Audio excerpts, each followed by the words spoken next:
ሰላም ጤና ይስጥልን እንደምን ቆያችሁን የኢትዮ ፕላስ አድማጭ ተመልካቾቻችን ጦሩ ወደ አሰብ እርምጃ ጀምሯል ሰራዊቱም ገስገስ ተብሏል ፕሬዝዳንት ኢሳያስ አፈወርቂ በአሰብ ቡሬ ግንባር ያላሰቡት ተኩስ ተከፍቶባቸዋል ይህንን ተከትሎም ኢሳያስ ከባድ ፍርሃት ውስጥ ወድቋል እየተባለ ነው ነገሮች አሁን ከመቼውም ጊዜ በላይ ተካረው እንደቀጠሉ የሚያመላክቱ መረጃዎችም መውጣት ቀጥለዋል ይህንን ጉዳይ በሚመለከት እንደተለመደው ከጋዜጠኛ ዘሩባቤል ጋር አጭር ቆይታ እናደርጋለን ዘርሽ እንደምን ዋልክ እንዴት ዋልክ አብርሽ ጉዳዮችን እንዴት አገኛቸው አንተ መግቢያ ላይ ጠቅሰዋል እንግዲህ የኤርትራ ጦር ላይ ጥቃት ተከፍቷል ወታደራዊ እርምጃዎች ጀምረዋል እንግዲህ ጦሩ አንድ ወታደራዊ ክሊፕን በማህበራዊ ሚዲያ ላይ በይፋ አሰራጭቷል እንግዲህ በዛ ላይ በርከት ያሉ በሺዎች የሚቆጠሩ እስካፍንጫቸው የታጠቁ የሰራዊት አባላት በዳንኪላ ድንበር በዳንኪላ አቅራቢያ ላይ እንግዲህ የኤርትራ ጦር ላይ የደፈጣ ጥቃት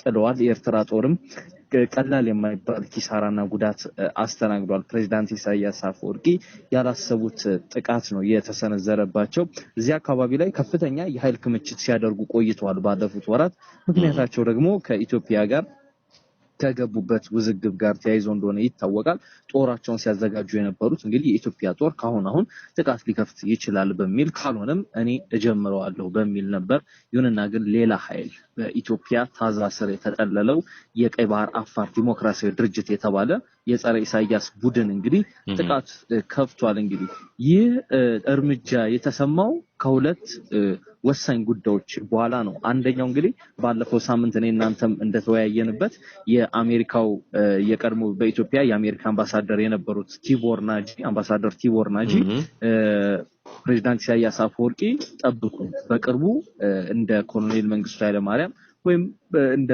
ሌሎች አምባገነን መሪዎች ከአገራቸው ይፈረጥጣሉ ወይም ይወገዳሉ ባሉ ማግስት ነው እንደዚሁም ደግሞ የኢትዮጵያ ጦር በተጠንቀቅ ሆኖ የጠቅላይ ሚኒስትር አብይ አህመድን ትዕዛዝ እየጠበቀ ባለበት ወቅት ላይ ነው ይህ የተሰማው እንግዲህ የቀይ ባህር አፋር ዲሞክራሲያዊ ድርጅት ላለፉት ከ20 ዓመት በላይ ይሆናል ከተመሰረተ እንግዲህ የፕሬዝዳንት ኢሳያስ አፈወርቂን መንግስት ለማስወገድ ሲንቀሳቀስ የነበረ ድርጅት ነው በኢሃዲግ ዘመነ መንግስት ኢሃዲግ በደንብ ይደግፈው ነበር በአፋር ሰመራም እንደዚሁም ሎጊያ ቢሮዎችን ከፍቶ የሚንቀሳቀስ ድርጅት ነው በተመሳሳይ ጠቅላይ ሚኒስትር አብይና ኢሳያስ አፈወርቂ ሰላም በነበሩበት ጊዜ ቢሮዎቹ ተዘግተው ነበር ይሁንና ግን የሁለቱ መሪዎች ቅራኔ ውስጥ እንደዚሁ ውጥረት ውስጥ መግባታቸውን ተከትሎ ይህ ቡድን ዳግም ቢሮዎቹ ተከፍተውለታል በኢትዮጵያ መንግስትም እገዛ እንደሚደረግለት ይነገራል የቡድኑ ከፍተኛ አመራሮች እንግዲህ ከሁለት ወር በፊት ለጀርመን ድምጽ ዶቼ ቬለ ቃለ መጠይቅ ሰጥተው ነበር በዚያ ቃለ መጠይቃቸው ላይ በቅርቡ ሻቢያ ላይ ወታደራዊ ጥቃቶችንና እርምጃዎችን እንከፍታለን ብለው ነበር አሁን ደግሞ ያን ቃላቸውን አክብረው ኤርትራ ጦር ላይ ጥቃት ፈጽመዋል ዳንኪላ አቅራቢያ ላይ ጦሩም እንግዲህ ወደፊት እየገሰገሰ ነው ገስግስ ተብሏል ይህን ተከትሎ እንግዲህ ፕሬዝዳንት ኢሳያስ አፈወርቂ ያላሰቡት ማአት ነው ጦራቸው ላይ ድንገት የወረደባቸው እንግዲህ ይህን ተከትሎ ኤርትራ የአጸፋ ጥቃት ወይም የአጸፋ ተኩስ ከፍታ እንደነበር ከስፍራው የወጡ ሪፖርቶች ያመላክታሉ ምናልባት እዚህ ላይ አንዳንዶች የሚያነሱት ጥያቄ ይኖራልና እነዚህ እንደሚታወቀው በኤርትራ ያሉት አፋሮች በጅቡቲም ያሉት ከኢትዮጵያ ካሉት አፋሮች ጋር ተመሳሳይነት እንዳላቸው ይታወቃል በባህልም በቋንቋምና ወደ ኢትዮጵያ የመመለስ አዝማሚያ ወይንስ ሌላ ነው ተደርጎ ሊወሰድ የሚችለው እንግዲህ ጥያቄያቸው ሁለት ነው እዛ አካባቢ ያለውን የህዝብ አሰፋፈር ማየት ይተበቅብናል እንግዲህ እዛ አካባቢ አሰብ ያፋር ነው ኢቭን አሰብ ወደብ ራሱ ታሪኩን ስንመለከት ታሪክ በመናጠናበት ወቅት አፋር የአፋር አሰብ የአንድ አፋር አሚር እንትን ነበረች ባለቤትነት ስር የነበረች ነች ከዚያም የኢትዮጵያ አፋር ኢትዮጵያዊነቱ የአሰብ ኢትዮጵያዊነቱ ወይም የአሰብ አፋርነቱ የተረጋገጠ ነው እና አፋሮች አይተከሆነ አሰፋፈራቸው በጅቡቲ ያሉ በኢትዮጵያ ያሉ በኤርትራ በስፋት የሚገኙት ዋና ምንጫቸው ኢትዮጵያ ያለው አፋር እንደሆነ ይታወቃልና ሁለት ጥያቄ ነው ያላቸው አንደኛ ያኔ ሲሉ ራሱ ኢትዮጵያና ኤርትራ በሚገነቡበት ወቅት እኛ ኢትዮጵያዊ አፋር ነን እንጂ የኤርትራ ግዛት አይደለንም ኤርትራ የሆነ አናውቅም በሚል ነው የሚታወቁትና ከኢትዮጵያ ጋር የመጠቃለል ጥያቄ ጭምር የሚያቀርቡ ናቸው።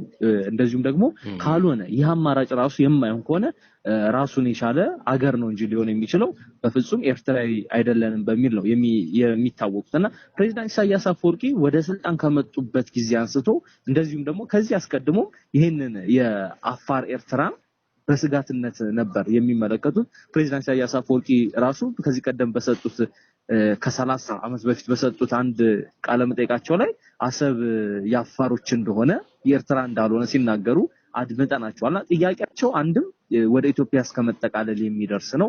ሁለተኛ ደግሞ ይህም ማይሆን ከሆነ እንደ አማራጭነት የያዙት ራሱን የቻለ ግዛት አገር የመመስረት ጉዳይ ነውና ኢሳያስ አፈወርቂ በአይነ ቁራኛ ከሚከታተሏቸው አካላት መካከል እነዚህ የቀይ ባህር አፋሮችን ነው።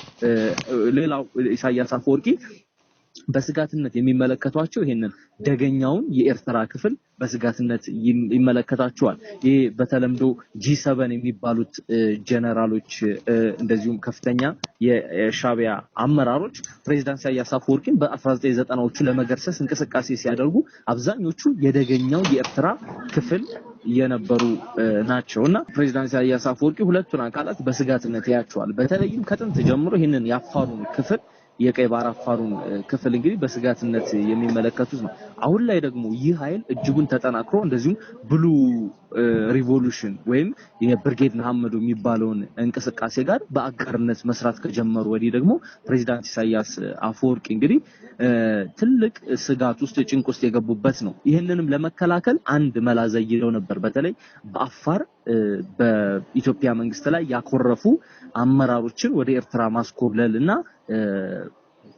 አጉጉሙ የተባለ ድርጅት መስርተዋል። የተቋሚ ድርጅት ኤርትራ ውስጥ ነው የሚንቀሳቀሰው። በቅርቡም ከፋኖ ሚሊሻዎች ጋር በጥምረት ተሰራለሁ ብሏል። እንግዲህ የአፋር ኮሙኒኬሽን የቀድሞ የአፋር ኮሙኒኬሽን ኃላፊ የአፋር ፖሊስ ኮሚሽን ኃላፊዎችን ጭምር ወደ ኤርትራ በማስኮብለል ታጣቂ ድርጅት አቋቁመዋል ኢሳያስ። ይህን ያደረጉበት ዋናው ምክንያት የዚህን የቀይ ባህር አፋር የተባለውን ድርጅት እንቅስቃሴ ለመክታት በሚል ነው። ይሁንና ግን አፋሮች አሁንም አጋርነታቸውን ከኢትዮጵያ ጋር ያደረጉ ነው የሚገኙት። በቅርቡ እንኳን አንድ የአፋር ክልል ከፍተኛ ባለስልጣናት በቅርቡ ጠብቁን አሰብን 7ኛው የአፋር ክልል ዞን እናደርገዋለን ሲሉ ተናግረዋል። ከዚህ በተጨማሪም ባለፈው ቅዳሜ በአፋር ሰመራ የኢትዮጵያ ውጭ ጉዳይ ሚኒስቴር እንደዚሁም የኢትዮጵያ ባህር ኃይል ከፍተኛ አዛዦች በተገኙበት ውይይት ተደርጎ ነበር። በዚያ ውይይት ላይ የአፋር ክልል መንግስት አሰብን ለማስመለስ ወይ ኢትዮጵያ ወደ ቀይ ባህር ለመመለስ ለምታደርገው እንቅስቃሴ ከፊት ከግንባር ቀደም ተሳታፊ ነኝ እሳተፋለሁ የሚል አቋሙን አሳውቋል። ይሄ ለፕሬዝዳንት ኢሳያስ ታላቅ መርዶ ነው ሊባል ነው የሚችለው። ምክንያቱም እሳቸው አፋርን ከፋፍለው ኢትዮጵያ በአሰብ አቅራቢያ የምታደርገውን እንቅስቃሴ ለማጨናገፍ እንቅስቃሴ ሲያደርጉ ነበረ። ይሁንና ግን የቀይ ባህር አፋር እንቅስቃሴ ሳይቀደሙ በመቅደም እርምጃን ወስደውባቸዋል። ይህ እንግዲህ በኢትዮጵያ መንግስት ይደገፋል ነው የሚባለው፣ ማረጋገጫዎችና ማስረጃዎች ባይኖሩም ማለት ነው። ይህን ተከትሎ እንግዲህ ምናልባትም የኢትዮጵያን የአሰብ ጥያቄ ለመመለስ አንድ እርምጃ ተደርጎ ሊወሰድ የሚችል ጉዳይ ነው። ሌላው ምናልባትም ለኢትዮ ኤርትራ ጦርነት መነሻም እንደ ሰበብ ሊሆን የሚችል ነገር እንደሆነ ይነሳል። ሌላኛው ደግሞ አብሮ የሚነሳው የኢትዮጵያ መንግስት የሰጠው አጸፋዊ ምላሽም ተደርጎ ሊወሰድ ይችላል። ለምታስታውሰው ከዚህ ቀደም የኢትዮጵያ መንግስት የኤርትራ መንግስት የውስጥ ኃይሎችን ያስታጠቀብኝ ያደራጀብኝ ነው በሚል ከፋኖ ከህዋት ጋር በመስራት መክሰሱ የሚዘነጋ አይደለም። እንግዲህ የኢትዮጵያ መንግስት ኢሳያስ አፈወርቂ አገዛዝ እንደዚህ እያደረገ ነው፣ ስለዚህ እኔም እንዲህ አይነት እርምጃዎችን ኢሳያስ እንደሚወስዱት አይነት እርምጃዎችን ወስዳለሁ የሚል መልእክት ለማስተላለፍ ታስቦ ሊሆን ይችላል። ሌላው ቅድም እንዳልኩ የኢትዮ ኤርትራ ጦርነት የሚነሳበት ሰበብ ሊሆን የሚችልበት እድልም ጠባብ አይደለም። ምክንያቱም የኤርትራ መንግስት የኢትዮጵያ መንግስት እንዲህ አይነት በታጣቂዎች ከለላ በማድረግ ጥቃት ከፈተብኝ የፕሮክሲ ዋር ከፈተብኝ በሚል ወደፊት ለፊት ጦርነት የሚገባበት እድል እንግዲህ ሊኖር የመቻሉ እድል እጅጉን ሰፊ ነው። አብርሽ መልካም ዘርሽ እንደተለመደው ለመረጃና ለጊዜ አመሰግናለሁ። እንግዲህ ከወደ አፋርና እንዲሁም ወደ ኤርትራ ድንበር አካባቢ የሚወጡ አዳዲስ ወቅታዊ መረጃዎች እየተበራከቱ ነው ከመቼውም ጊዜ በላይ ማለት ነው። እነሱን እየተከታተልን እንግዲህ ከዜና ባሻገር ምን ማለት ነው የሚለውን እንደተለመደው እናደርሳለን። አመሰግናለሁ። እሺ ቴንክ ዩ